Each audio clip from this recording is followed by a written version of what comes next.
into you, you would just get all.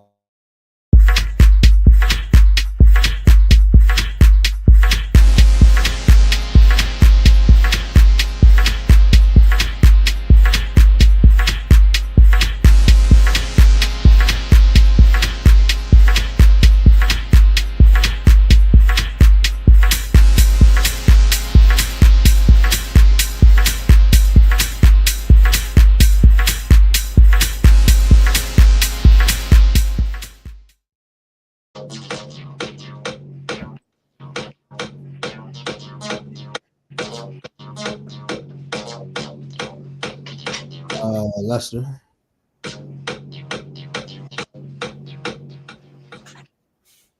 What up? What up?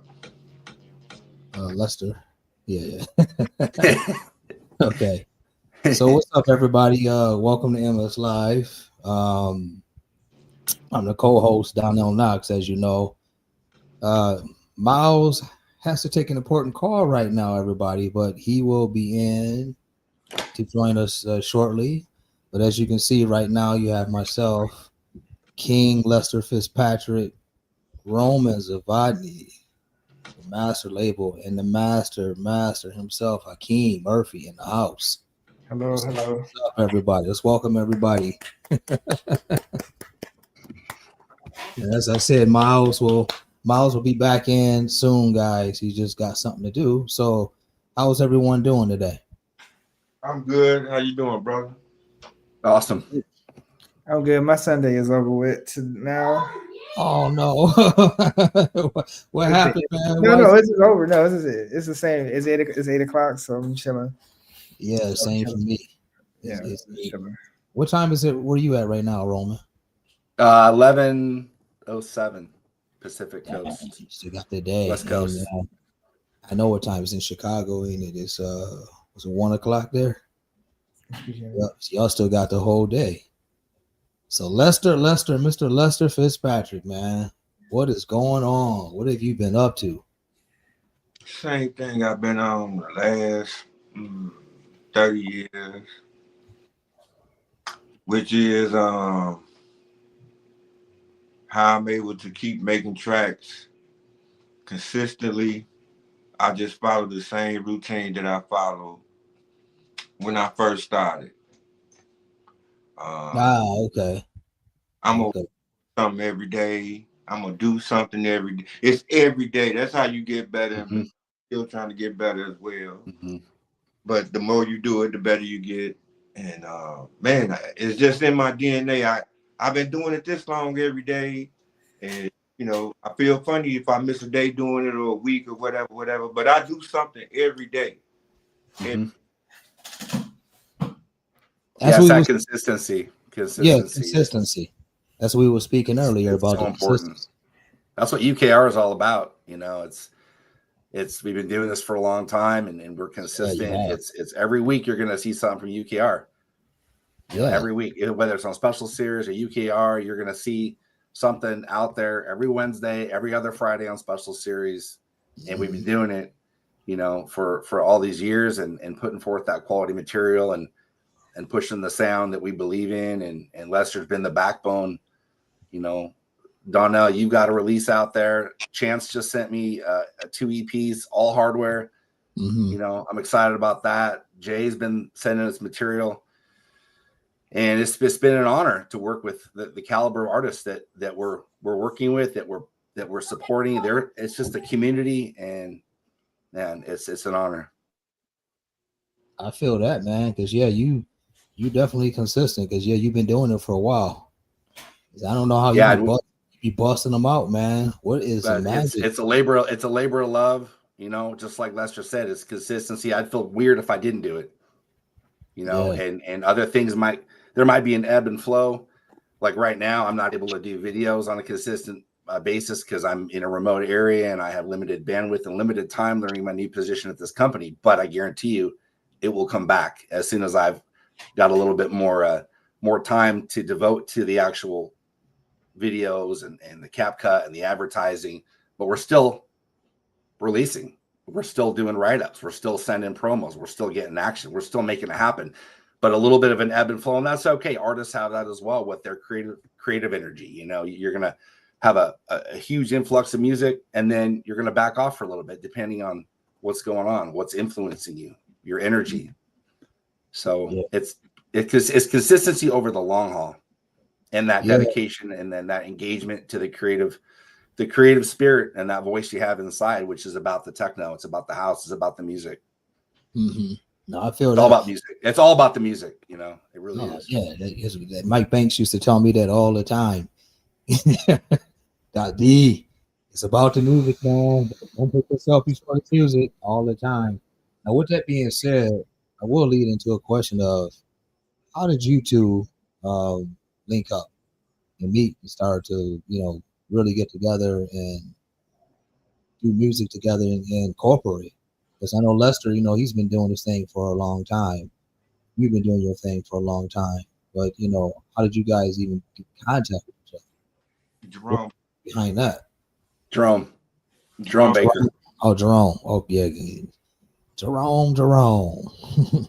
So is there a little story with it, or? Well, I was in contact with, it's funny, the tattoo detectives, these guys in Philly that were the tattoo detectives of all people, right? Okay. And they were getting a lot of support from Carl Cox, and somehow we became in contact, and Jerome was on their label. So I met Jerome and we became friends. I went out to Minneapolis, visited him there, went to his spot where he practiced all the time called the War Room, like a sound studio where he could just make music as loud as he want, record sets as long as he wanted to, as loud as he wanted to. In the dead of winter, I went there, and we became close. And he started releasing on a record label called Relds.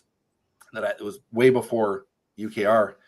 He put a couple EPs out on there, and then I did Mad Hatter releases, Mad Hatter HRD and Mad Hatter recordings with a guy in London, and started putting Jerome on there. And then all of a sudden Jerome's like, hey, Lester's here too, because they were friends back from the Relief days in Chicago. And that's how, and Lester can take it from there, because that's how I recall it. There's probably other things involved, but that's how we became friends. I kind of was on my way out the door. I wasn't even making tracks, but I was just more so working at this law firm. And Jerome told me it's this guy, Roman, wants to put your stuff out. So I sent them like a whole bunch of tracks that I've been had since maybe like even in the 90s. I just sent it to him.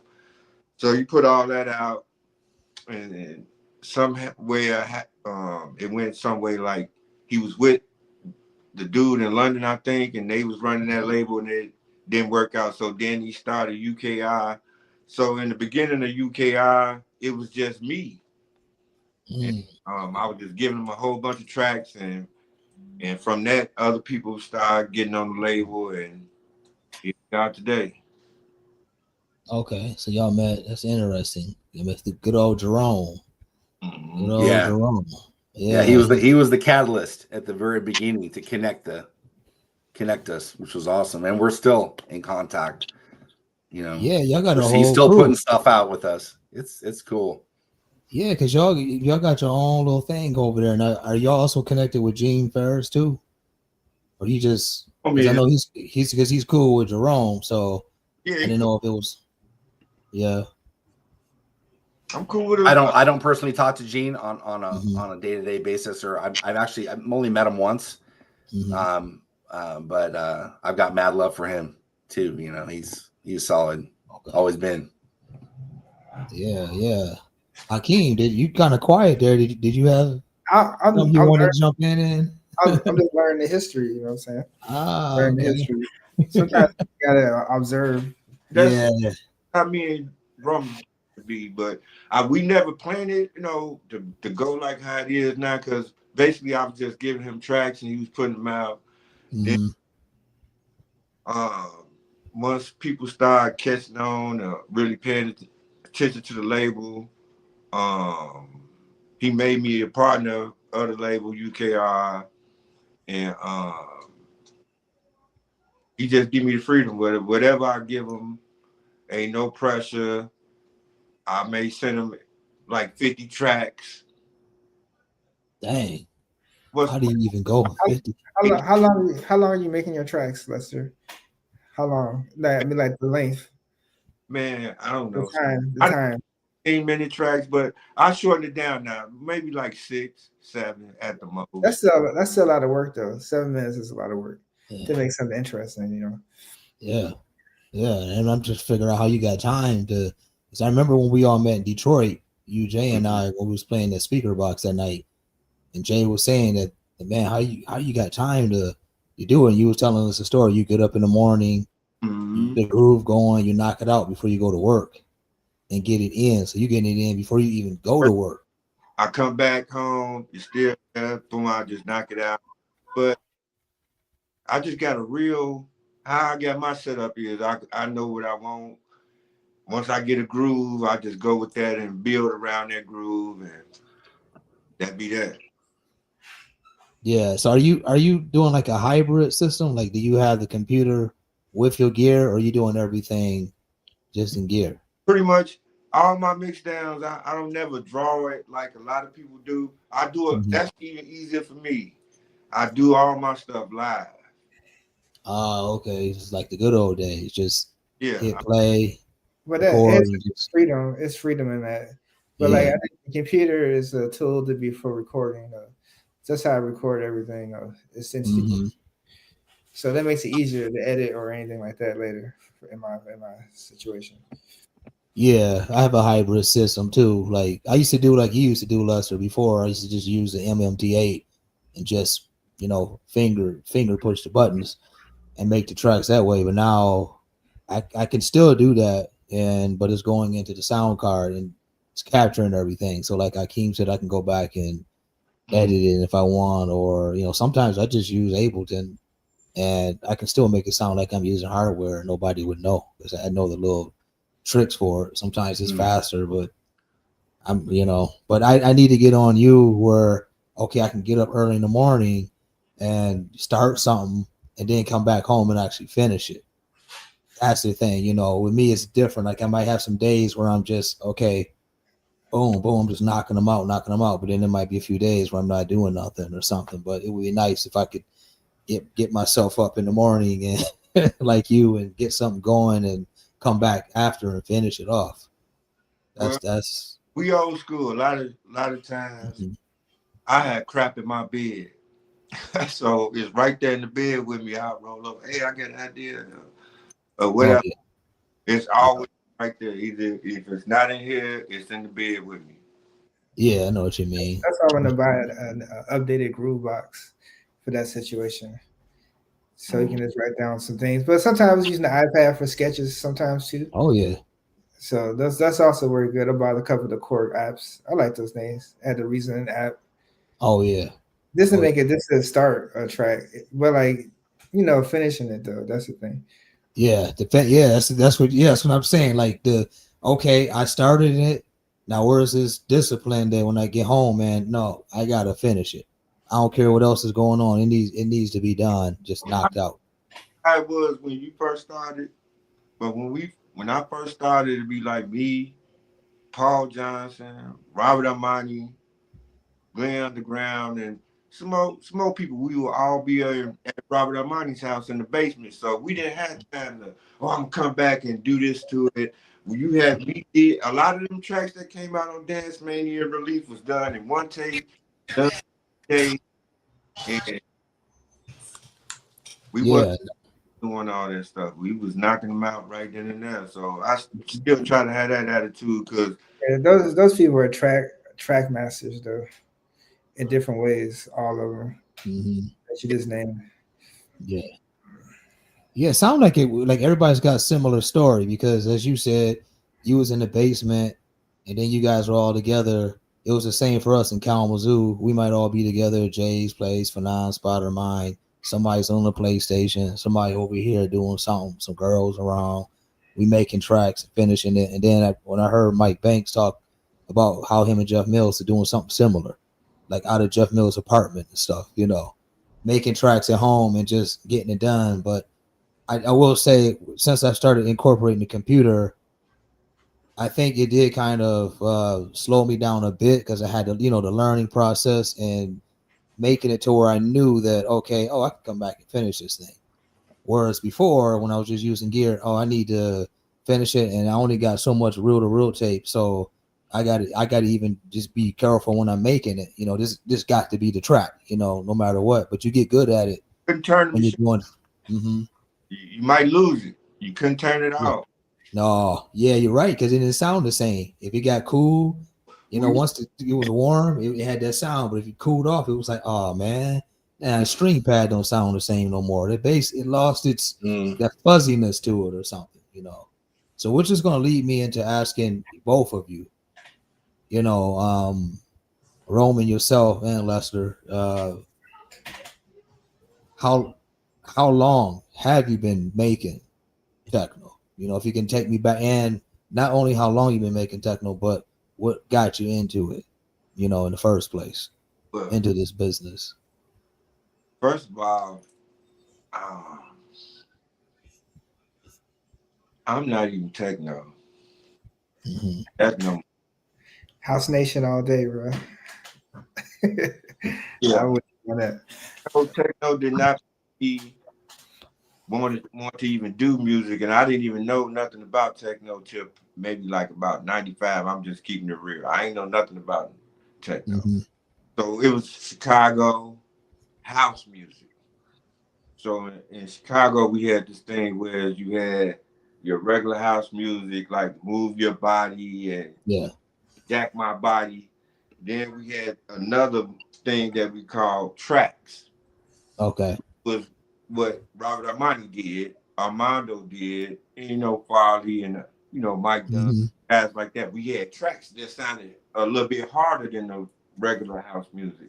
I was to the track. I was into the disco. I still love disco. I was into the house music, but it was house music. Mm-hmm. Most definitely house music. And I may say techno in there or whatever, but right here it's just all Chicago house.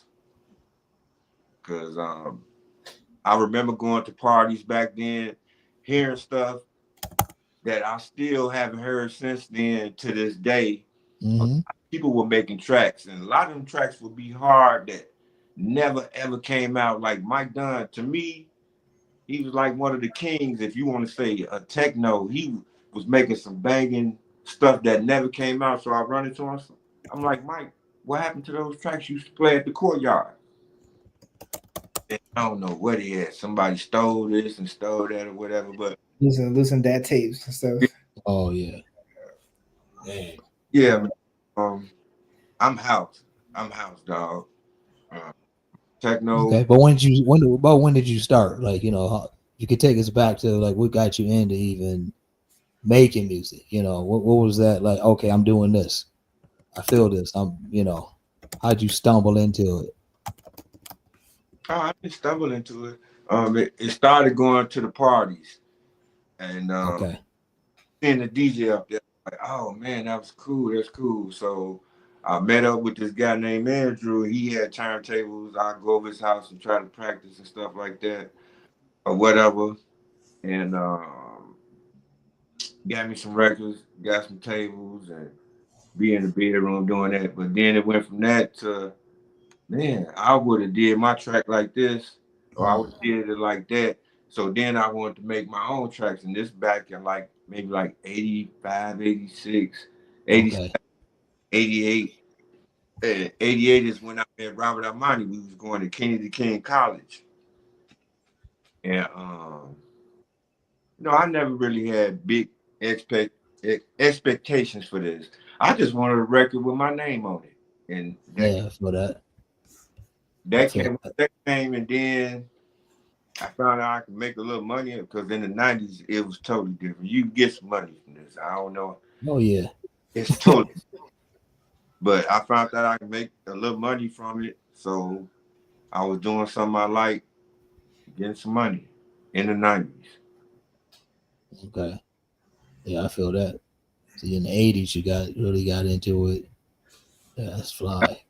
Yeah, just I was a kid then. 85, I was maybe like about 15, 86, 16. But it was just Chicago, period, man. Because yeah, you in Chicago, they had a whole style of how they dress and everything, and it was house, and you heard it all on the radio.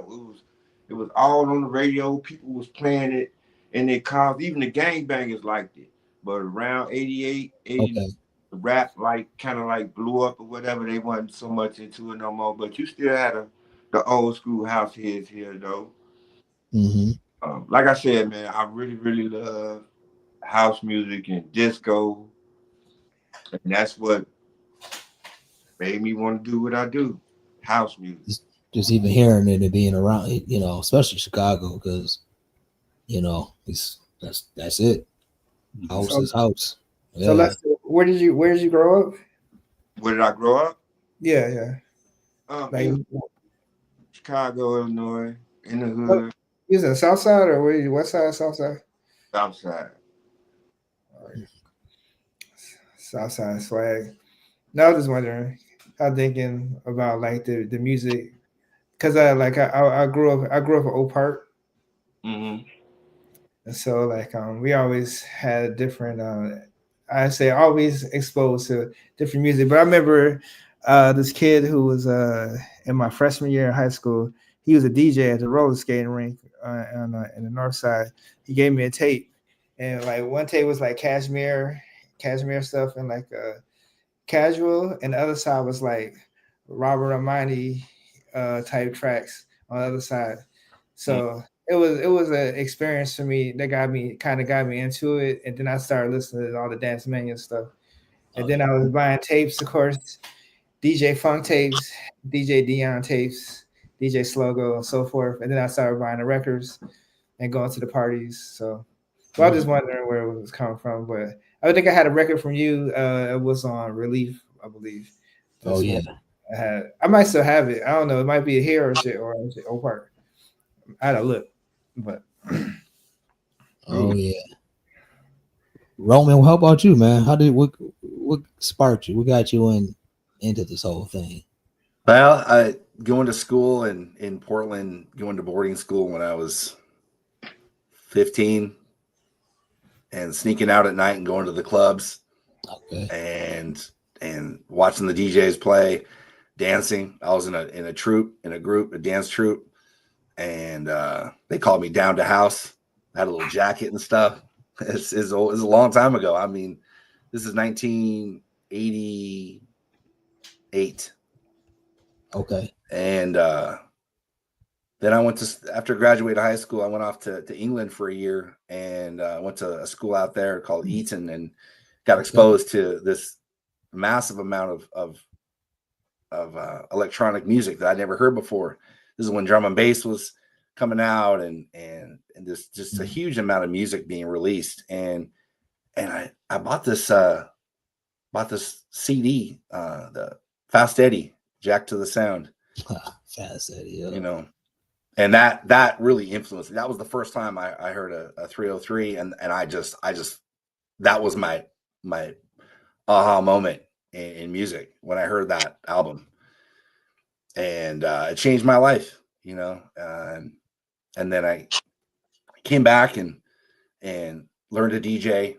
Started DJing after, you know, you start as a dancer, appreciating what they do, then you start buying the music, and then I started DJing. This would be like in probably 94, and started playing raves. I started throwing parties. My first party I threw, I brought Paul out. I went to Chicago, went to Gramophone, picked up Dance Mania record, and it said for bookings, call Paul. So I picked up my phone. I was back in Seattle. I called Paul, and I said, "Hey, I want to bring you out."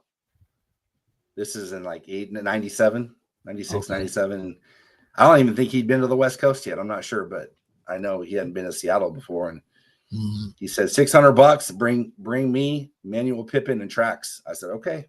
Tracks? Done. Tracks. Yeah. So they all came out on an airplane, and it was fun. And wow. Tracks. Melvin Tracks? Yep. Melvin Olivier, yeah. Yeah, and then like 2 years after that, I brought Mike Dearborn out and Skull and Steve Stoll. Dang, Dearborn. Skull. Yeah, that was tight. That was tight. I called Mike. I said, "Hey, I want you out here," and he goes, "Well, you got to bring Steve, and you got to bring Skull." Did you have to bring his little brother too? No. Okay. But yeah, that's how my involvement, got going. It's just from going out in the scene and kind of traveling the world, and then being exposed to the music, and then wanting to DJ, and then I wanted to make my own music. So I got Making Waves, this little niche boutique program that they don't even update it anymore. What? But Making Waves audio, and I started making beats and got better at it and better. And Lester and I were just putting out music on UKR. I haven't made music in a while. I've been focusing on the actual graphic design and the write-ups and the A&R and stuff like that. But you never know. I might make beats again. You never know. But right now I'm concentrating on revamping the image of the label and putting more time into the graphic design. We've changed a few things, and it's taken more time, but it's looking better. And yeah, it's cool. It's on fire. That's my creative flow. My creative flow is with the actual visual aspect of it. Oh, okay. And the writing rather than the actual creation of the music. Okay. So listening to the demos, getting back to people, doing the art, doing the videos. There's a lot of creative energy going there with the the art. Yeah. So it's all part of it. It's all part of it. That's for sure, man. Yeah. Like I was happy to do, the couple things I did for UKR. I was like, I still listen to the record I did for you a long time. Oh man. Yeah. I still bang it out too. Classic. Classic. Yeah. I think I'm gonna incorporate it into my my Sonic Mind live PA sets. Because as I was telling Myles on the last show, that I'm pretty much retiring from DJing. I'm just gonna be doing live PAs. I'm just saying there's too many DJs out there. And at this point I feel like I can't really, that's no more I can really say as far as DJing, like of course if someone will book me and offer some money, hey, can you play, blah blah blah party or whatever, from time to time, but I'm really just want to focus on doing my own thing, playing my own music, because I have never really done that, and with Ableton Live, this really gives me an opportunity to showcase my own music in a way even far more than I could haven't even imagined, just on gear and just using like the push to controller and maybe another little controller with the the line levels or whatever. But yeah, that's the way I'm planning on going now forward. So that's why I jumped to saying that the stuff I did for you, don't be surprised if you hear it in the set. It'd be fantastic. I want to hear that stuff. Any tracks I've released anywhere, I'm putting it in the show. And anybody that has released on my label, I'm also putting that into the set. And that's why I'm calling it the D-KNOX, but Sonic Mind live PA set, because that meaning who released on the label will be on there. So yeah, man. Just wanted to say also my cousin Jay and I, we always talk about your label and admiration, because when we were speaking before, we're like, man, Roman is just consistent with this, and Dave Clark is always putting something on his show from the label. And I said, yeah, he is magical. It's just getting stuff out. It's just coming out every month. I mean, sometimes, man, you send me some of your promos, I can't even get to it to download it, because I looked up. I sent you two an hour ago. I know. I'm like, the other 4 I can't even make, because Gmail's like mails are just coming. So I'm like, I got to go back to that stuff to get it. So much love. Thanks for sending them through, man. No, of course. And then none of this would happen without Lester consistently being the backbone musically. I mean, it's not about me. It's not about about any one individual. It's about a collective. It's about but Lester producing the music at the quality he does, with the consistency he does, at the rate he does, allows me to go into overdrive, and as a team, we kill it, because we both have that persistence and that dedication, and that real respect for the artist. Letting that artist have the creativity, or not letting the artists have the creativity, letting the artists express themselves, not putting up barriers to what we're releasing on UKR. We're gonna put some electro out. We're gonna put some slower electro. We're gonna put fast. We're gonna hard disco house. Yeah. You come to us with good music, and we believe in it, and we believe in you, and you know, just go for it, man. Like, this isn't about the money. It's not about fame. It's about the music. And if we like what you send us, like Lester has this huge range, and the labels have a big range too. So it's cool. It's exciting. It's like a museum. It's like a museum, right? Like you go in a museum and you see all these different paintings from all these different artists. You could walk into a UKR museum and see it's almost 750 releases, each with their own art, each by, you know, all these artists from around the world that express themselves in their own way. And it's timeless. It'll always be there. When I'm gone, when Lester's gone, that label will still be there. Those songs will still be there forever. And that's what's huge to me. And it couldn't happen without Lester. It's a team effort every day, every week for years, constantly. Yeah, I see that. It's y'all the dogs, man. Y'all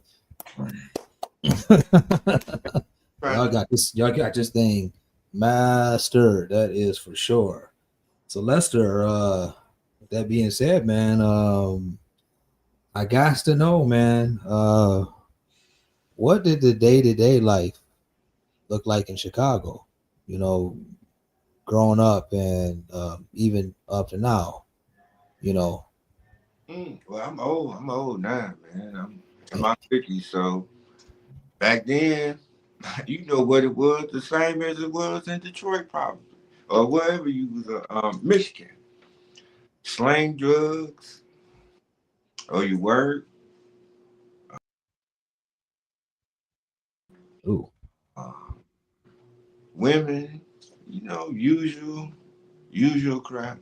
Shootings, killings, stabbings. Nah, no stabbings, just shootings. But I made it to this age. I escaped the penitentiary. I ain't never been there. Never really been to jail. Never been shot or stabbed. But growing up in Chicago is pretty much like, man, you have to be careful who you associate yourself with. You know how it is, man. Usual stuff, man. Either you're gonna be a man or you're gonna be a little boy.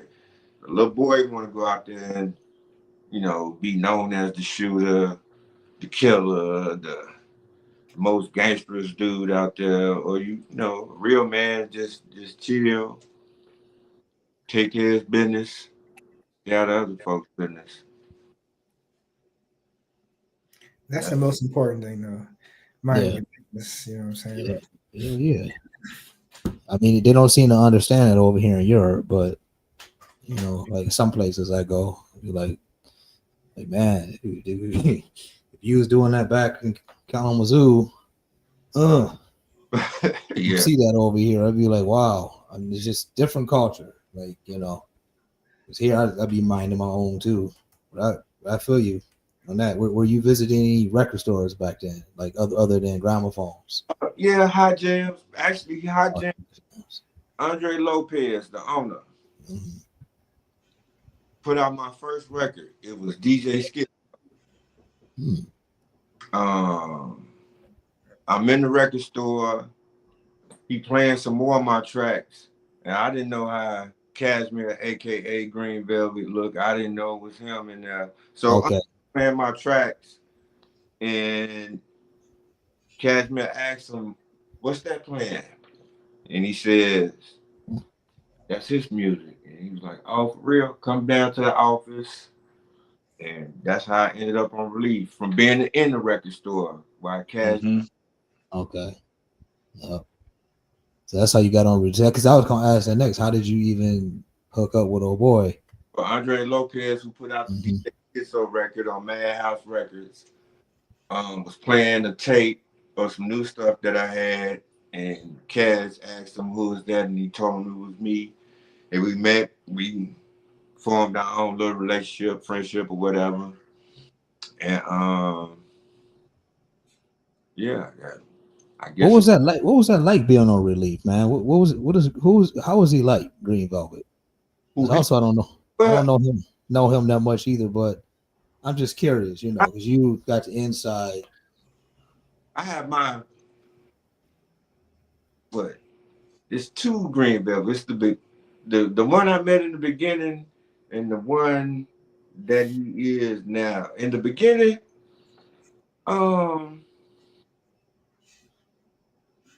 he laughed a lot. He always laughed or whatever. But then, like in the early 2000s, he found God and he started talking about every time I would be around him, he talking about God and stuff. And you remember when MySpace was out, I don't even know, was you my MySpace? MySpace, yeah. Everybody always talking to me about my MySpace page. Remember my MySpace page? Yeah. Yeah. Off the chain. Ask Wetworks, he'll tell you. But anyway, my MySpace page had number naked ladies all over it. Yeah, okay. Oh my God. Be like, man, it's too much, and you get to going with the guy stuff, and I just like, man, go, man. And that was that. But he was cool. I appreciate him, you know, putting out my stuff. And even after when he shut down the label, it was a lot of people he didn't mess with, but for some reason, I was one of the guys he still messed with in the early 2000s. But you know, shouts out to him for putting out my stuff. Yeah. When he put out that Mind Burn release, right? Yeah, that came out in the 2000s. Yeah. Yeah, that was hot. I know Dave Clark was playing that one. Yeah, Dave. Yeah. But I want to talk about the scene today, which has changed. I don't think it's more focused on the DJ or for me, I'm focused on the DJ and what they're playing and what I'm hearing and stuff. But today, man, when you see like women up there like with no clothes on, with the boobs. I know I like booty and stuff, but when it comes to DJing, come on now, I don't want to see a strip up there, titties everywhere. Unless she's beating it. Yeah. Titties out. Yeah. Bullshit. Yeah. You know, I don't know. I wish I had a show where I could be like fake, real fake, because there's a lot of fake like this, a lot of EDM shit. I don't see why they like that.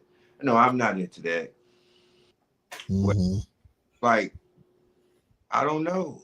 I'm gonna say it, if you're gay or you're maybe whitey new young or whatever, they're getting on the gigs. It's hard for a black DJ out here. I'm just gonna say that. It's hard for a black, I guess, techno DJ out here. It's hard.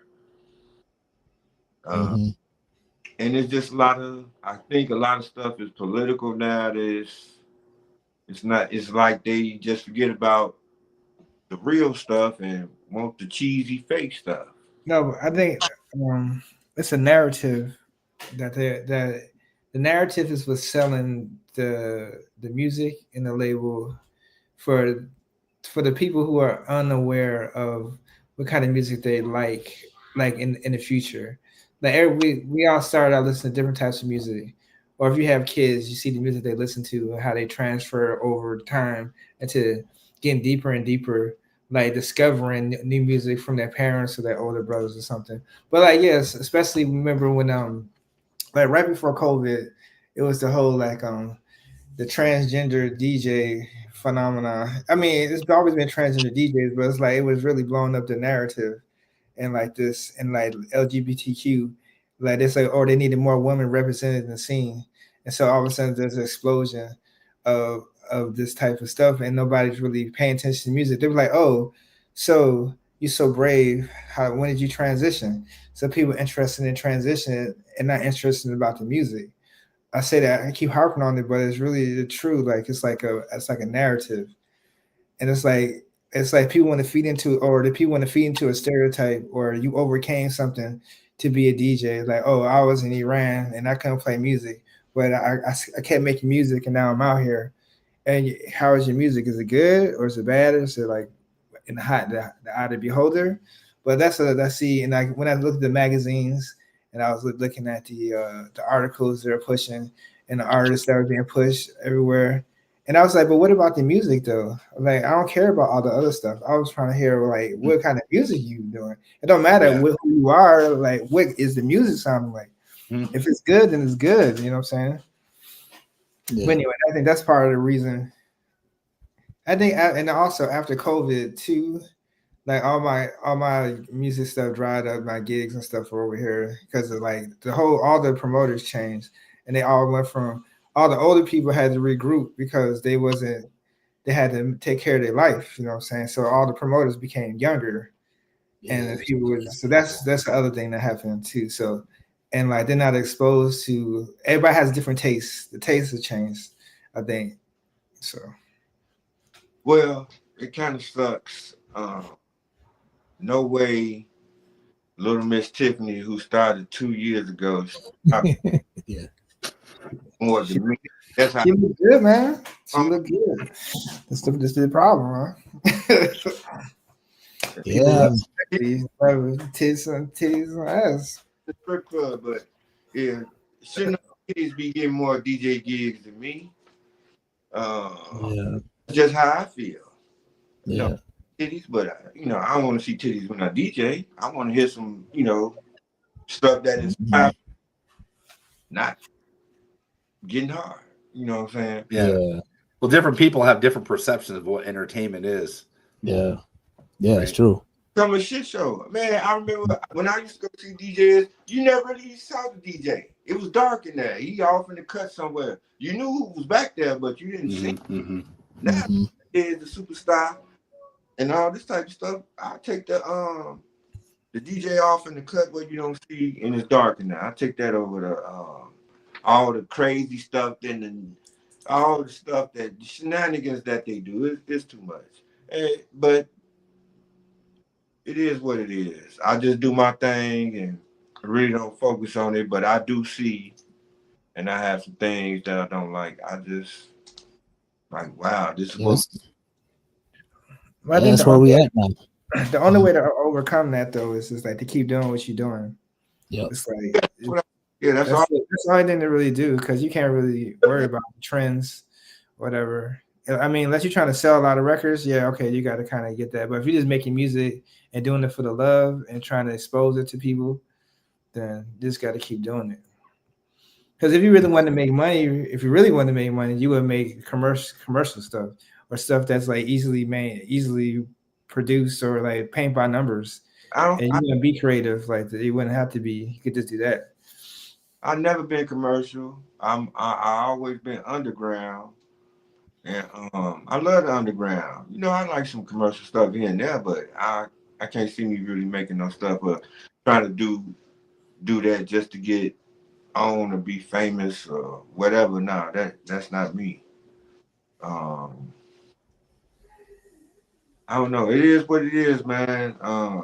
Like you said, I just do what I do, but I do see a lot of stuff that I'm like, wow, this is weird. This is crazy. Yeah, that's where we're at now. Unfortunately, the youngsters kind of got it. Times have changed, but that's like everything. Nothing seems to be the same as it was. Or some stuff, obviously, some things are, but a lot of things have changed. So how do you, exactly what Hakeem said, how do you navigate in these waters? You just, you keep swimming, just doing you, and that, okay, things will change at some point. Like, you can't be hidden forever. Somebody takes notice and boom, you're still doing something within the midst of this. But I will hip you out to this because Dan Curtin, who's a good friend of mine, he did tell me, he had a conversation with a booker, which I can't say the name, somebody over in Berlin, but I can't say the name, told him that, like, when they do the lineup, and this was probably about a year ago or maybe 6 months ago or something, that now the lineup has to be a woman, somebody like a trans and some young person. And yes, he said someone like himself, or if you got like some kind of legendary status, then you have a chance also to be booked on the thing. But this is what a promoter told him. As to what you're saying, what's going on right now in these days, why it's getting tighter and squeezier. That was kind of also another reason why I said, okay, you know, I've DJed so long, why not now to start doing a live PA of your own stuff? Because now it's a live show. So maybe it's better, you know, you don't have to play 2 or 3 hours. You can play an hour of your, you know, all your music and perform in a way that you may be exposed to some kids that never heard your stuff like that. Maybe they only would have heard a track or so in a DJ set and keep it moving like that. But I hear everything you're saying because I see it too. Because I see it, and it's not just in here in Poland, or I can go to Kalamazoo or go out to LA or go to Germany or somewhere, and I'm kind of seeing the same similar thing. And it's the weird thing for me is if I'm in there DJing and I'm looking up and I'm like, man, that guy's got to be 19 or that girl's got to be 19 or something, and I'm up here. I, you know, just feel a little, I don't know, maybe I shouldn't feel that way, but it feels a little weird. You shouldn't be feeling weird at all. You should feel good about that situation. I know, but it's just, I don't, you know, I mean, a 19-year-old listening to you DJ, you know what I'm saying? Right. But the first time, I know, it was the first time I was like, what? But yeah, now I'm used to it, you know, okay, the whole crowd is probably young in there, but it's just kind of weird for me, you know, like, damn, I thought I see some people my age or something, but I'm sure I'm like the grandfather up in here right now, DJing for them and stuff. But I don't mind it when I do a live PA because it'll be great, you know. But I totally understand where you're coming from, Lester. With that. It's different. It's very different. Mm-hmm. Different than DJing. So, because a lot of people ask me to do live PAs. I'm like, man, I did that in the 90s. I'm not bringing my stuff nowhere. I've been through that and broke this and broke. I think it's smart. It's smart to do because you set yourself apart. You know, yeah. A lot of people can DJ, right? But how many people can play their own music? You know, I mean, that's it sets you apart in that respect, and it makes sense to do it. Yeah, it does. It sets you apart. It's a lot different now because you can use Ableton. You can use a control. I remember the first, like one of the first live shows I ever did, or the second one, I'll say. That's actually when I met Paul Johnson, and it was in Chicago because Davey Dave booked me for one of his shows in a high school gymnasium. And it was crazy because I brought all these keyboards, my whole studio, and half the stuff was in the car. He told me to show up at this high school, and they was having a prep rally. While I was bringing my equipment in through the gym, and they had this prep rally going on. And I was like setting it up in the bleachers somewhere. And then next thing you know, Paul, he comes over, and that's the first time I met him. He was like, hey man, it's all your stuff. I was like, yeah. And there's more stuff in the car I gotta go get, you know, just to do the live show. And that I thought, man, where am I bringing all this stuff? I'll go ahead and start DJing, you know, more instead of doing a live show. But now it's to the point where all I gotta do is take a push-to controller, you know, and all my stuff that's kind of nice to do it. But yeah, I have some insight into that. I've been doing a lot of live shows in general over the past like 8 years, either with a group or one person. So my whole thing was that I never wanted to bring my computer out. That was the first thing, right? I hate clubs. Is messy and a lot of shit gets spilled. That's the last thing I need to be messed up. But I work from that too, you know. So then I was like, okay, so I was like, I need to get some kind of sampler or drum machine and a synthesizer. And then so I was trying to make the smallest possible setups in order to make a show and then write a show. And then after I wrote the show, I would record it out and then have an album like this. So every time I would do something, when I do fresh, and then I would switch up the instruments. And that's when the little chords came out, and I was using those. But there was a problem. You couldn't use too many of them together because the tempo would start to drift because it would sync. But so MIDI was always a better option when you're doing that. So that's why I never did it. But that's why I would like to get a new groove box and then bring like a small like drum machine with it and also a small like synthesizer.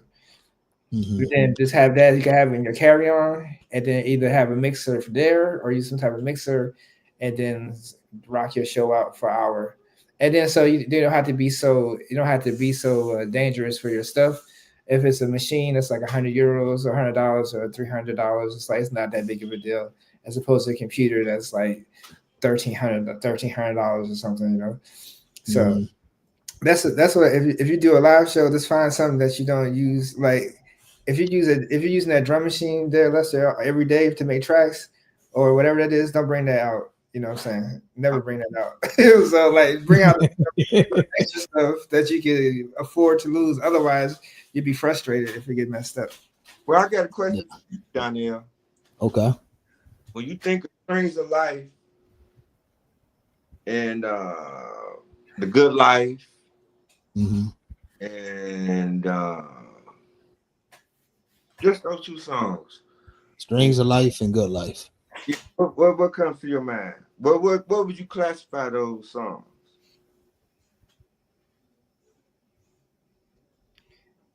Those are classic house tracks. You know? Yeah, house music. Classic house because you know, that's not, you know, techno is, you know how techno is. For me, even though it was made in Detroit, that would have been more house. That was just like house style. Because even we all know that Derek was he was staying in Chicago often. He was trying to emulate Chicago house sound. When he came back to Detroit, Juan just named it techno, but Derek was actually like making house. What did Juan make? Because my first time, No UFOs, when that came out, I believe breakdancing was still in. That's like the breakdancing music. Yeah, that became a signature sound too. Not a signature sound, but a sound of techno. Yeah. It's kind of like you said, electro, like breakdancing type. Yeah. Because if you go by Strings of Life and the other song that I mentioned, those sound like house songs to me. And some Blake Baxter stuff from back in the day sounds like house. Yeah. I'm just a lot of people was making more like even back some stuff I know didn't get released back then. Like a lot of cats, Terrence Dixon, Rob Hood, Artie Bonds, Brian Bonds, Keith Worthy. A lot of people was making more like kind of even Mike Banks and everybody was making kind of more housey stuff. But they also, like they make what you calling it tracks, or they making it, you know, some stuff that's harder, kind of on the techno side. And even us, Jay and I, we both make house music too, you know. But I kind of grew up in both. You know, my story is a little different because I had to spend a lot of my childhood half the summer in Chicago and half in Detroit growing up, because my mom was like, you can't stay here in the summer with me, you got to get out. So, you know, I was already exposed to house and techno in Detroit. But honestly, the music back then, I would say early Detroit, sounded more house to me. It just had that kind of edge because they were using different sounds, you know, picking different sounds and different same keyboards. But in my techno came from house music. Yeah. Of course, because house is like, you know, every time people tell me I don't like house, I'm like, what is you talking about? Like isn't it all like smashed together though? Because it's like disco dubs, disco breaks, sampler disco records, also people using drum machines. But then the people just do different synthesizer work, I think, was more the difference in the drum patterns and the speed.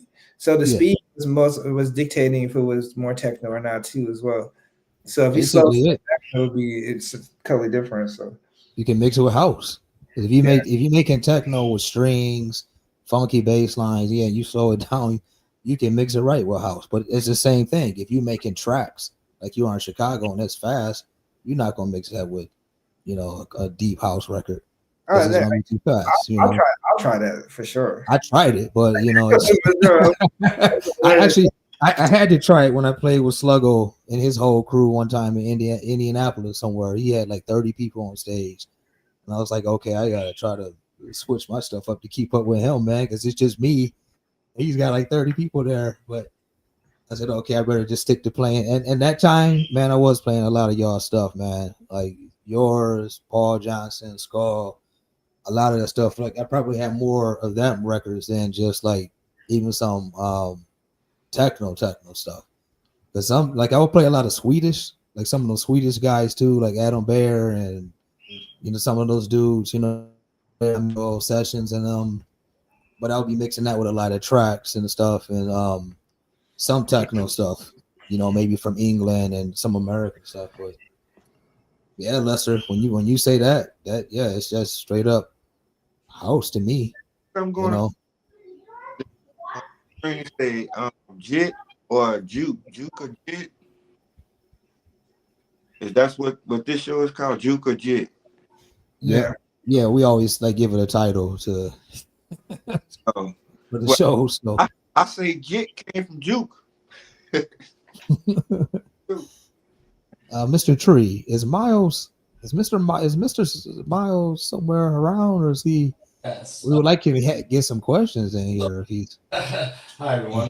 Actually, I showed up here slightly after the show began, and Myles kind of stuck me in the seat, put the headphones on me, and said, "You're me," and has had some phone calls to do. So I'm kind of stepping in, filling in for him, but obviously letting the conversation run because it's been going good. I can try and rope him back in a minute, but I can hear him talking right now. So he has something that he's got to deal with over here. That being said, what are we at on the time mark here? It looks like we've been going on an hour almost. Yeah. So I can try and come up with some questions though, if that's what. No, it's not like you got. I was just wondering if he was. I thought maybe he was done with his phone call by now, but no, it's okay because I was about to ask Hakeem and then Roman something. Because I was going to ask Hakeem you the same thing as I was asking Lester. What was the day to day like for you in Chicago, growing up as well? I mean, like I said, I grew up in Oak Park, so I was right there by like Madison and Harlem, then Austin and Roosevelt. Oh, okay. So Damon Lamar was okay. Yeah, Damon lived not too far from me for a long time. He did. So Damon. Yeah, I know Damon. Yeah, he didn't live too far from me for a long time. Okay. But I just went to school and just came home, played sports, and then I started going out on Sunday nights to the Riviera, and then I just started clubbing from there, and I was dancing. So I started dancing because I liked the music. So then when I got to high school and the university, I started hanging out on the north side a lot. So I started hanging out with a lot of Latino people and playing parties and going, and sometimes going some west side parties. They used to go to What's Poppin' too on where they had the strippers at the end of the party and shut it down. That was probably sometime. I used to go to parties. I was going to parties all the time, working and going to parties. That's what I was doing most of the time. So when I was in school, that's what I was doing. And then I started making music. And so one day we was at my friend's house, and my friend walked in with Fast Eddie. And then that's how I met Ed, right? And then we started going to Glendale Heights, and then I was hanging out with them. That's when I met a whole bunch of other people. Like one of the person I talk to still today is Tyree Cooper, but man, Tyree through that. Tyree. And then we hooked up. And then Tyree was living in Germany, and then I was in Berlin a bunch of times, and we started hanging out more at that time like that. So anyway, so I was doing that, and I just kept making tracks and trying to get better over time. And then eventually I got a little bit better, and people started noticing. So, but my day to day wasn't stressful or anything, but I just worked, smoked a lot of weed, probably went out every weekend. And, I seen some stuff, but mostly chill. You know what I'm saying? We're mostly chill, not too much going on. It's interesting, Damon, because him and I went to high school together. Yeah, he talked about this sometimes. Yeah. I know. We used to get some stuff back in the days, man. Right. I like Damon DJing though. He is really, really a versatile DJ. He played a lot of cuts. Yeah. We did a lot of high school parties together too. And he used to we used to go to his house after school and mix house music sometimes for hours in his basement on straight iron turntables. Oh, in a little Radio Shack mixer and whatnot. That was realistic. What? Yeah, a little, the realistic one that. Yeah, long time ago. It's I don't know how he was doing that on straight arms too, but yeah, good old Damon, man. he ended up just going after high school. He just decided, I'm staying in Chicago. I ain't coming. Yeah, but it's because his father had the business over there. Yeah. So that made sense, you know what I'm saying, to stay there. Yeah, I would too. And if I would have had to, I mean, I wasn't close with my dad like that, but I stayed with my grandfather. Like he stayed over there by the Toys R Us on the south side on 91st Street. So a lot of times I'd be over there in that area, and sometimes on the north side, close to the record store, the gramophones.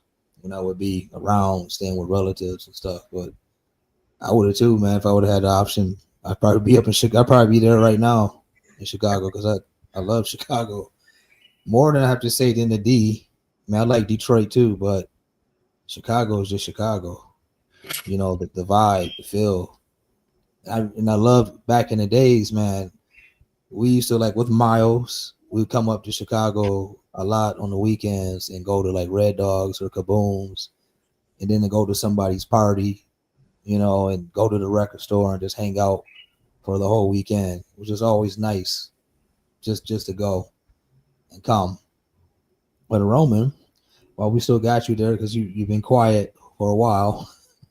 Oh, good. I'm just listening. I'm taking it all in. This is a pretty extraordinary experience to hang out with y'all. So yeah, what's your your experience like with Chicago? And also I got to throw Camille in the mix, Camille the Influence, because he's like, you know, a homie to all of us in here. Like, is he going to be doing some things on the label?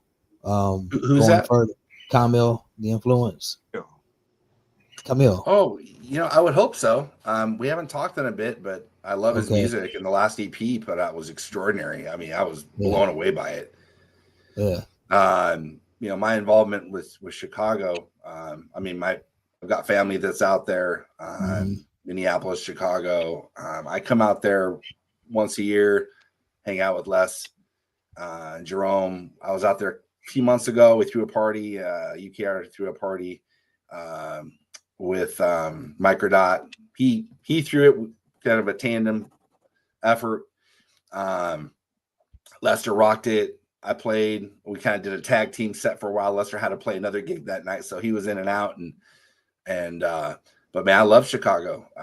It's a different place. It's an amazing place to come. I mean, if you're out in Portland and Seattle, I like coming there because there's so much music happening. There's so much energy. It's a whole different amount of energy and different type of energy in that city. But then because of that energy, you hear all the creative flow from the artists because of that. You know, that tense, mechanical, rugged, complex. I mean, there's a bunch of words you could describe Chicago. I mean, it's also segregated. It's also very violent. And there's a lot of struggle, you know, and with all that comes a lot of passion for music and that creative flow. So I like submerging myself or just being in that environment. Even dipping in and out, it has a huge impact on me. Yep. Yeah. I think that we also like it's a rich musical experience in general.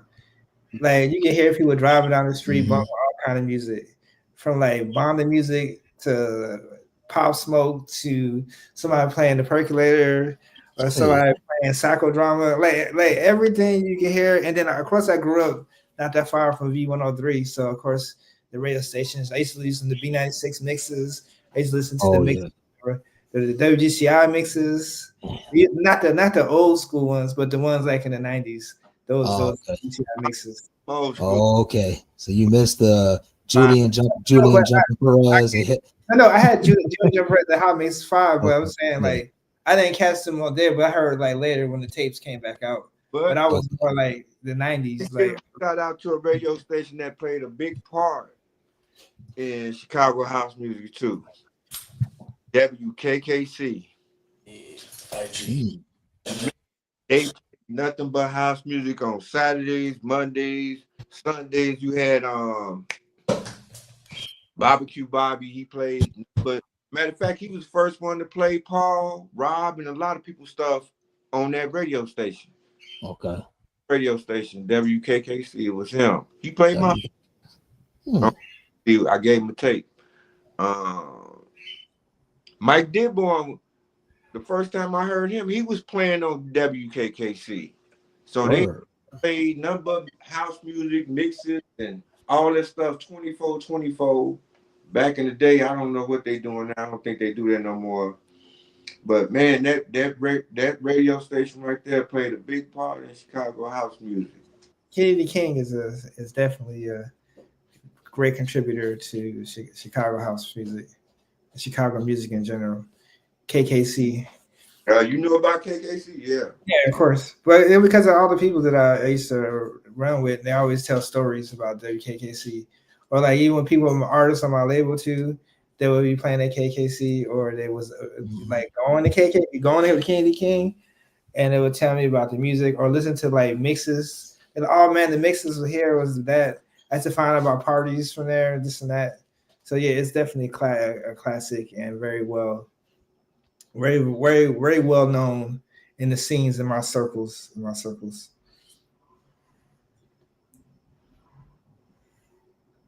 Yeah, man, KKC did a lot. I'm telling you, yeah, KKC. What's up, Myles? I see you. Hey, how you guys doing? Sorry for the delay. Back. I'm back. What's that? Hey. Oh, look who's here. Hey.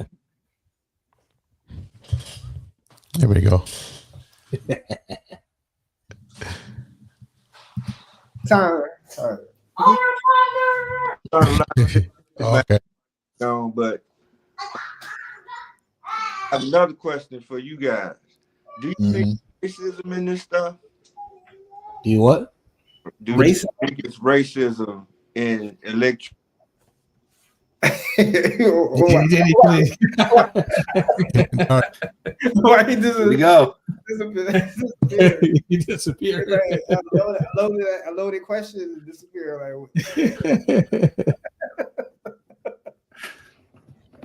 I'm sure there is on some level, because we don't know how what's in everybody's heart or in their mind. I'm sure we probably ran across some racist people in there and just hiding. Not saying they're not gonna come out and say that they are, but but you can kind of maybe it's tribalism too. I mean, not maybe. I'm sure there's some tribalism in this as well, because I think it is. I think like if you look at the book, I don't know, if you look at the bookings of all the major all the festivals that go around, right? And it's always the same people and all throughout the time, and they always getting the big bucks, right? Is that racism or is that just politics? Like you just know somebody who knows somebody, and all of a sudden you at this level, you know what I'm saying? How did you get to this level where they book you at Mutech and then book you at some other big festival and you're making 10,000 or more each time you DJ? So I don't know if that's racism or bigotry, but on the small level, it's hard to say because every promoter, there's so many promoters out here in different countries and different cities.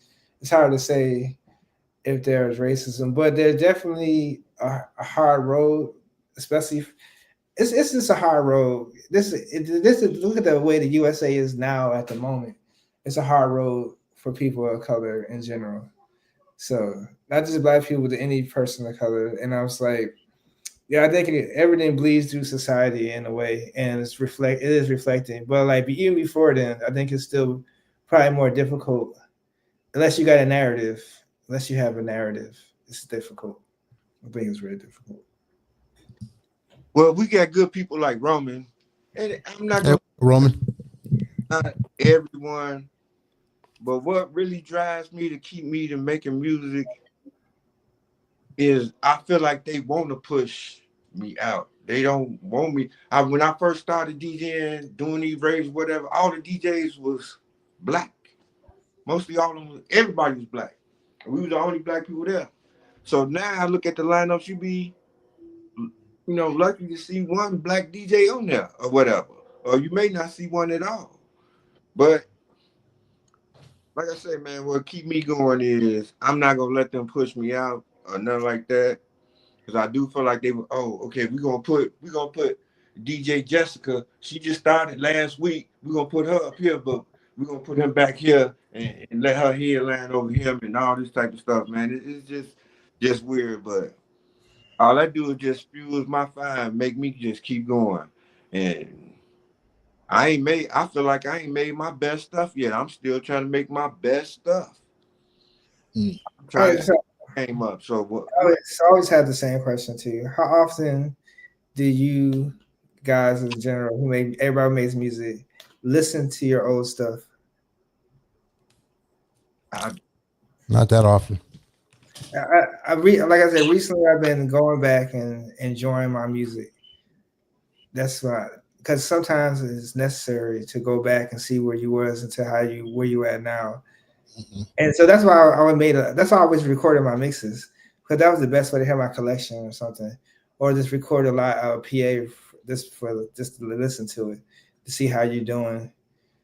But I think that's one of the important things that's missing. But I was thinking about what you said, Donnell, about DJing. I love to DJ. Like I literally love DJing. Like I think it's like for me it was always like a psychiatrist. When I was having problems, I would start playing records. Mm-hmm. You know, smoke or take a pill or something, do some records and reflect, but also enjoy my records because it filled my soul with joy. And I think that stands out too in the set. So that's what I always try to do when I play too. Is like I want to make sure the girls feeling sexy. So the girls feeling sexy, the dudes is coming to party, and then it becomes the vibe becomes overall better, and there's love there. So anyway, but that's just a tangent. But you had said that before. Lester, I think some of your best tracks, are now, but also, man, he's been on fire for so long. If he went back and listened to stuff like The Light, he made this acid track called The Light. That was like 8 years ago, something like that. I mean, he's a genius. There's so many tracks that are just incredible. His discography runs so deep. But he's a journeyman. I think he sells himself short. I know Lester's super humble, but really, I mean, he's a journeyman. King Les. That's why I call him King Les. Yeah, he's incredible. I do listen to my stuff a lot though, like even on vinyl, like records. Sometimes I play my old records on records, and then sometimes I do try to do this thing where I try to remember what I was doing when I actually made the track, or where I was. Sometimes I do that, like what was I in my mom's basement, or was I at this girl's house I was staying with for a moment, or was it down at the loft when we was, just in this to try to see what was I using too, because sometimes I'm trying to think, was I using that Casio CZ101 or that Roland 505, or was I up in Grand Rapids with Myles? Was this one of the tracks we did, or I did when I was visiting him or something? And then I'm listening, I'm actually like, man, actually this stuff I was making back then I can still play today.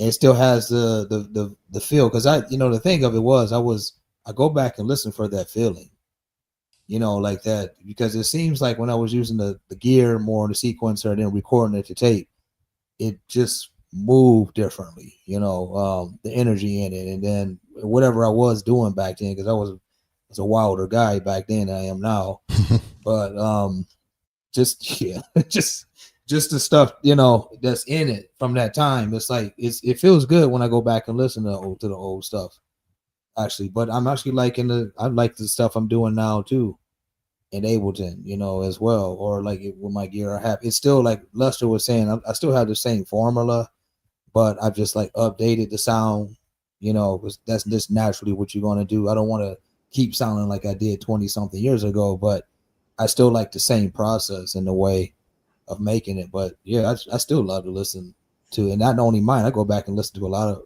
people's old stuff, even on Apple Music. I make a playlist of usually music that came out, in the 80s, 90s, or like my techno list, just to hear, to reflect on the past.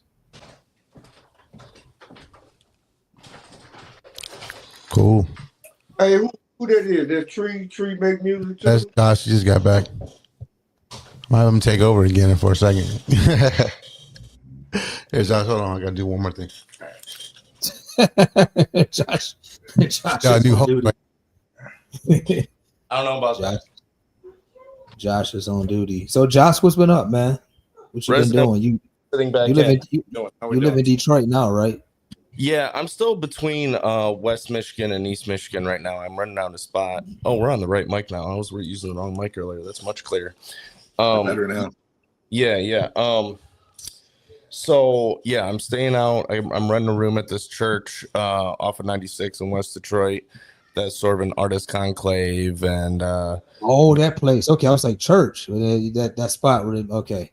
yeah, Myles a couple weeks ago we did a Tech Detroit afters that popped off.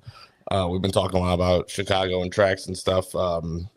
DJ Pierre actually just played 2 weeks ago. That popped off as well. And yeah, so the spot's been making some waves. Still pretty thoroughly underground in the scene over there. And then I just came from Grand Rapids. Actually, I still got my house. I'm working about clearing it out and selling it and stuff over there. So still got business and family and everything in West Michigan. So I'm going to be bi-coastal across the state for, a few more months. I'm probably going to end up buying a house in Detroit in the winter. I'm trying to avoid that eventuality, but that's the direction we're headed right now. So settling in over there, everything's been going well. How have you been? I've been dope. I've been good, man. Nice. I'm still alive. I got my health, family and friends. That's good. For me, that's good. How was the weather in Warsaw this summer? It would be typical. Was it hotter or? It was hot. I actually take that back. In July, it was like a week where it was hot. Almost like 100 every day. But then it got back to like 70s, 80s here and there. That's good. And then it was raining. The day that my friend asked me, could I come over and watch his kids while him and his wife went somewhere. Then that's the day it decided to rain. You know what I mean? So they had to stay up in the house. I was like, of all days, it's gonna rain this day. But no, the weather's been pretty good, just like it would be in Kalamazoo. That's the thing with Poland and Michigan. It's pretty much the same. Gotcha. Same old. Yeah, we actually had a bunch of cats from Kalamazoo over in Grand Rapids last night playing at the Pyramid Scheme, which will do these dance parties. Joel and all them, yeah. Yeah. Joel and Aaron, Solar Spice, were on the lineup, and yeah, they always come out to play. You know what I mean? So good people, and I don't go out much in Grand Rapids anymore, barely ever. About once a season at most. So it was a rare event for me to get out. Good to see everybody. So there's still a little, West Michigan. I think whether any of those cities you're talking about, it never quite totally dies out. It's never really like a vibrancy over there, but there's always a little something. No, it's something. Yeah, I haven't really been up to Grand Rapids since I kind of left to Europe. I mean, when I was going up to Grand Rapids more, I was trained. Floyd. I was training with Floyd Mayweather in the same gym. Oh, no shit. He was actually. I know Floyd actually. Yeah, I've heard of him. Yeah, we used to train out of Buster Mathis Jr. His father's gym. He had a gym up there with Brian Lee. Okay. And we would let you lift weights for free if you would actually participate in boxing. And you only had to pay $20 a year to use a weight room. So that's why I was coming up. I was like, okay, it's just 20 minutes up the road for me. Free lift. All I got to do is train with them. That's nothing, I was like, hey, that'd be good. But back then, Kiko and them was already doing parties. Word. And stuff like that. Mike Santiago, Kiko Man, High, and all them dudes was putting on events up there. Kiko Man heard that name a long time. Yeah, good old Kiko. Man. Kiko Man. He in Grand Rapids, but I just don't think he doing nothing with music. He was on Missile, right? Wasn't he on Missile? I know he was on Richie Rich label. He was doing stuff for Richie, and he had his own stuff. Kiko was DJing a lot. That's how he kind of got on, because he was doing stuff with that Poor Boy Paul guy. They're DJing around not only Grand Rapids, but Chicago, Detroit, like everywhere. but I'm not sure if he was on Missile. I have to go back and look at that. He could have been though. And then he had his deep fried label. Oh, that's right, deep fried. I Yeah, remember that thing was popping off. Yep.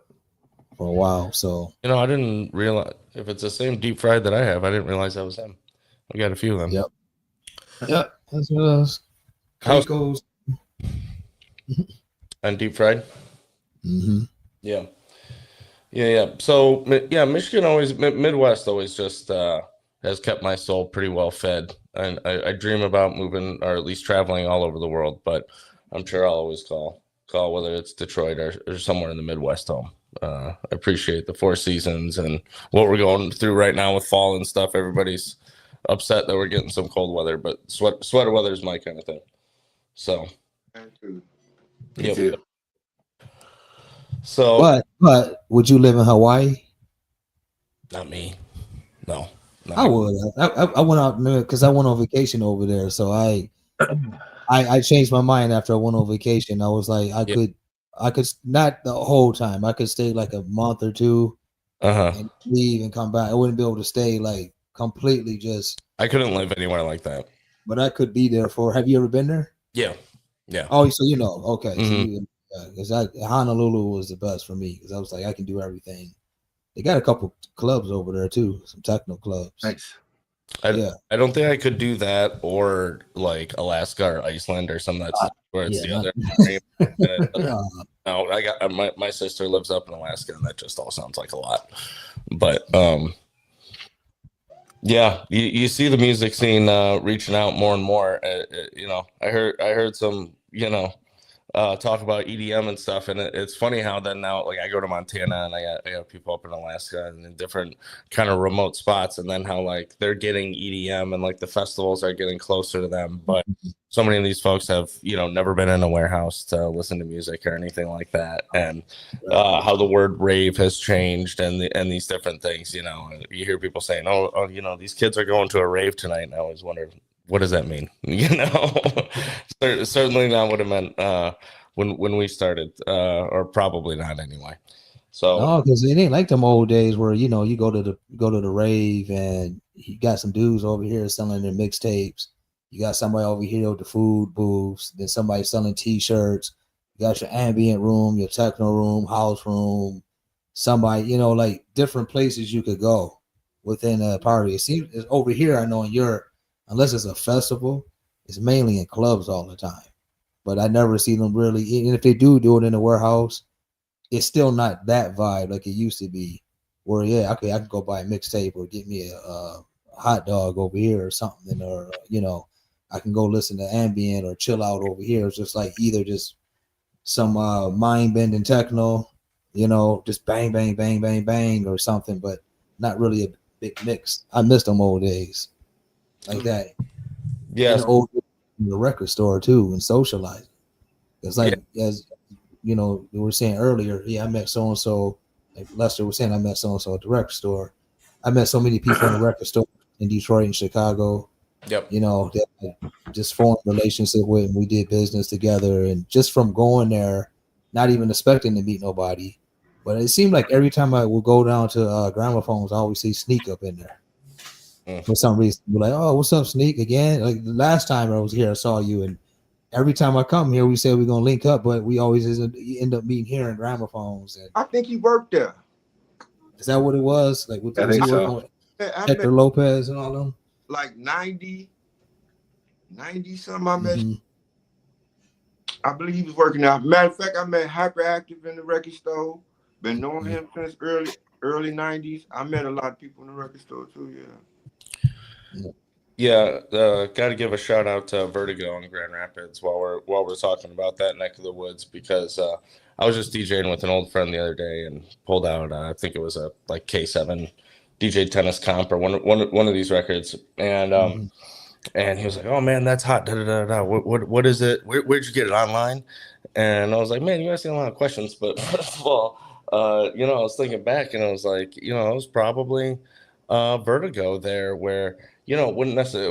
It was the record store I had, not the one I chose. And Herm, the owner for years, was like, I try and sell him some of the stuff that I had. I've always been bad at letting go of records. I've sold maybe 1% of my records I've ever owned, so I retain most of them. But I tried to move some stuff around and talk to him about his supply, and he's like, "Man, I'm done with that DJ shit and I'm club tracks. I'm wasting money on them records. Nobody buys them. I'm not stocking that shit." And so then what I ended up finding was the stuff like that did slip through the cracks or did have a name on it, he would recognize. If it said Moby or something, he'd stock it. But real underground stuff, he didn't have a taste for that. But they would supply the full albums and the comps and some of the other offshoot genres. And I had to learn to kind of shop that way. And being in the record store, I can be a really impulsive. I'd buy a lot of stuff that I would never buy if I had the time to budget it out and think about it. I'd just be grabbing records. I'm like, I can't let that pass through right now. And a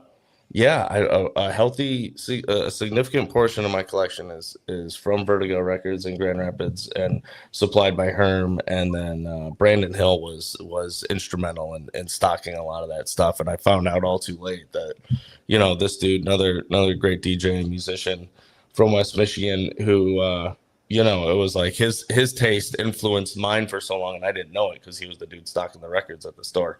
So once you start connecting those dots, it can really change things for your input and your output.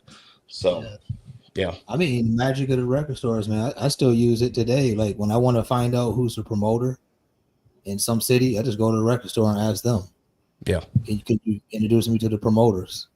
Yeah, here I use that thing I use that system in Poland or over even in Germany all the time. If I'm going to some record store, hey, who's the local promoters? Can you put me in touch with them or give me their contact or call them to the record store or something? Or they're gonna come in. And I met a lot of promoters and other people to putting on little small events or whatever here and there, and other DJs alike just from the record store. Sure. So I really wish that whole thing would come back. That would be so nice. Just to socialize and hang out with people there and everything, And even if you're not going to buy anything, even if you go there and listen and then you end up going to the used bin, buying the 50-cent records. Yeah. For the white people, that's still okay. Sometimes you just don't have money. I mean, many times I did that. I came down to Chicago from Kalamazoo and didn't have much gas in the car. Came with maybe $100 and bought like almost $100 worth of records. Just had like $5 enough to get back to Kalamazoo. I did that many times. And then people, you drove all the way down there just to get some records? Yeah, it's an hour and 20 minutes over there and back. It's nothing. Yeah, I have bringing people with me to gramophone and stuff like that because I would visit cities specifically to stop at a record store or two, and I'd be in there for hours. And it didn't matter who I was with or how much they loved me, they weren't waiting around for 3 hours. Like that. Like, okay, I gotta start eliminating. In the dusty. I can't buy all this, but yeah. Remember, you used to be able to smoke in there too. Shit. Everyone was smoking. I remember. I mean, I walked in there with Derek Carter, and I was staying at his house for a week just as a guest. We were buddies, and we went in there, and everyone was like, Derek, and I'm just like. Yeah, it was funny walking around. He had stuff, buying some old communique. He had released on communique. He had some communique stuff on the wall that just came out that day, and some other stuff that that came out that day. And everyone's smoking cigarettes. Everyone's up in that booth up on top, DJing. Yeah. And man, that was fun back in the day. Yeah. But I gotta bounce off the call, guys. I appreciate your time. Appreciate you all. Much respect to all of you, and keep it techno, keep it house. All right. Thanks so much on behalf of Myles. Thanks, guys. Yep. And then there were 4. Yeah, but he's right. I mean, I'm gonna have to bust a move too in a minute too, because this. All right. Well, we are approaching an hour and a half, so maybe a good time to wrap it up here on behalf of my man. He's going to get back at all y'all. But Donnell, do you want to wrap it up and maybe I'll figure out how to play the last video? So basically Hakeem and Lester, what you guys got coming up? Anything? Me, I'll say I don't have anything coming up at the moment. I'm focusing on trying to trying to find a new job. So I'm just focusing on that at the moment. But once I get that in order, then I'll get back to the music. Oh, Kai King, by the way, did the horror thing work out? Were you able to? Oh, I haven't planned a trip to Berlin yet. So I need to plan it. I need to have a time. This is a busy time at work, so I can't dip. Okay. So I'm gonna hit him up though. I'm gonna try for in January.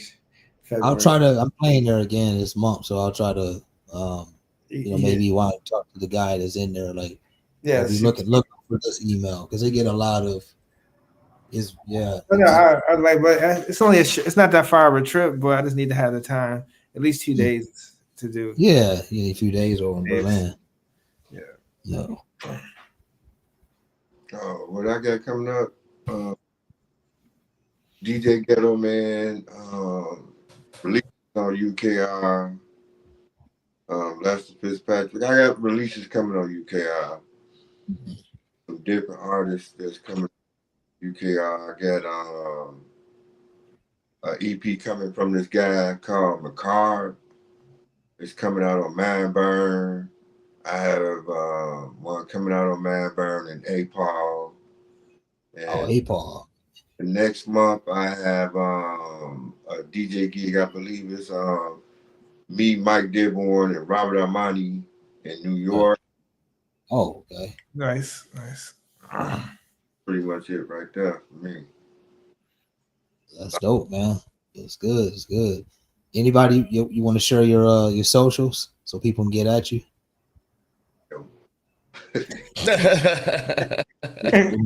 Instagram, your TikTok.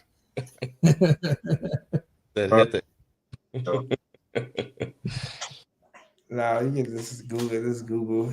I don't got nothing going on really at the moment. Because they ain't gonna look for you. You gotta like it's just serendipitously people just find you. That's how I feel at the moment. I'm not pushing it.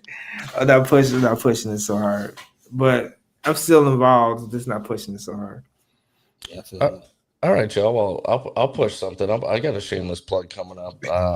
It's gonna be the third Friday of this month, which let me look at it directly here. We're coming right up here. My residency in Detroit. We're at about 3.5 years at Speaker Box down in the infamous Orange Room, which is kind of the speakeasy kind of vibe below the main bar. Friday, September 19th, me and Hood, aka Hottie of the Capsule Crew, who I've talked about them, kind of part of the underground house party resurgence in Detroit right now, where the house parties are coming back and kind of taking over. I've shacked up with the Capsule Crew there, and so this is one of the guys from there. We're probably gonna be hitting house, electro, acid, digital, vinyl, whatever we want to play, as always. And keep an eye out for the church, but that's another one of those things where it's just called the church. We don't have social media or nothing like that yet. We've been talking about some Discord and some stuff, but you kind of just gotta follow my shit and Associated Peoples and keep your eye to the ground. Much respect and love to Hakeem Murphy and Lester Fitzpatrick. Appreciate you guys being on the show and all your hard work. Donnell as well to get us where we are in the scene today. And I can hear Myles talking in the background, so he got some stuff going on. But I know he got some stuff. I know what's going on. Hey, do you have a Discord? You gonna have a Discord for the church? Yeah, we're ready. Let me know. Oh, sorry. Yeah. Let me know if you make a Discord for the church. Send me a message, please. Yeah, that'd be nice. I use Discord. I mean, I don't use it really, but I'm connected to some communities. Here, I'm getting some help shutting this down real quick. Donnell, you want to take us out? Well, actually, can Myles come in and just say bye to everybody? Thank you for tuning in to MS Live. Thank you for Josh for co-hosting today. Lester, I'll get back to you soon. Hakeem too. D, you up in a minute. a lot of crazy stuff been happening on the back end over here. So it's been crazy today. So I thank everybody for coming. Like, share, and subscribe to the channel. I'm sure Donnell said all this already, but again, thank y'all all, and I will hit you later. Peace, y'all. All right, ciao.